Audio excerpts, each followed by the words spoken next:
Yo, so 11:25. Holy shit. Okay, it was a fucking insane chapter. We all know that. Gotta talk about it. Let's just go. All right, no wasting any time. So to start off, our boy Robert is covering for Stussy, a motherfucker who betrayed him, which is pretty unheard of for him. Some much needed character development. We love Robbie boy over here.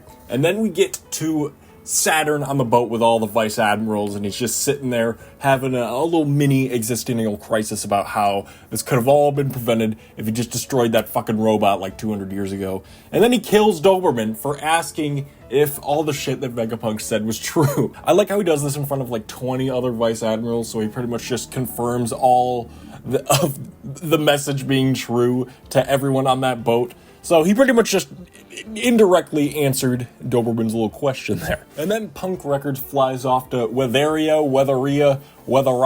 You know what I'm talking about. It's where Nami spent her time skip, which goes pretty hard. I'm glad to see that little island, getting some more time. It's a pretty cool ass island. I think it's held up by balloons.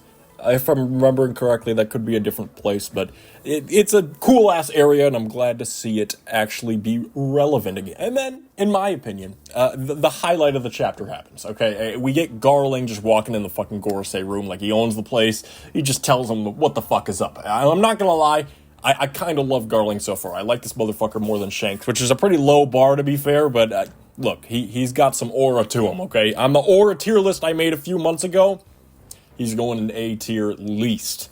But yeah, he kind of becomes a fucking Gorosei in place of Saturn. So what happens to Saturn now, you might ask? He turns old and fucking explodes on the boat in front of all the vice admirals.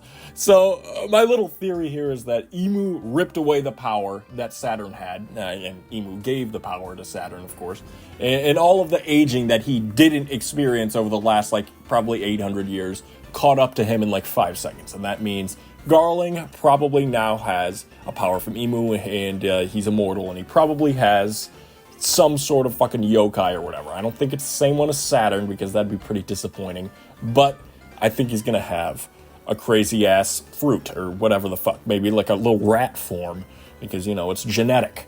So all the Gorosei are just confirmed to be normal people now. And maybe they're not even all celestial dragons, because Venus is pretty clearly from Wano. At least I've never seen a Wano kind of looking celestial dragon other than him. And those people got on Emu's good side, and they granted them immortality and an OPS devil fruit or some kind of power that is sort of like a devil fruit. But that's just my little 2 cents on this. What the fuck do I know? I'm a fucking idiot. And at the end, we get a mini dragon speech, which is absolutely massive. The bar is pretty low for him nowadays, but look, that's pretty huge for him.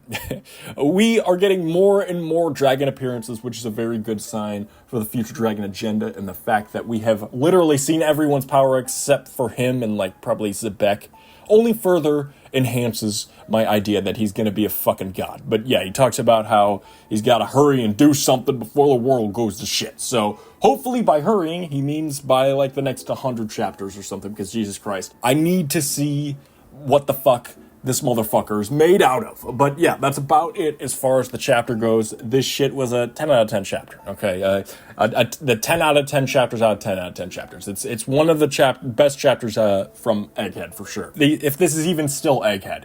I don't know why, but Oda fucking cooks so hard at the beginning of new arcs, or in that kind of little transition phase where an arc is just ending and we're transitioning into a new one, the in-between area. Those times are always the absolute best in One Piece. I don't know what the fuck it is. So I expect next chapter to be just as good, if not better, than the one we just got. Looking forward to that shit. No break next week. Yeah.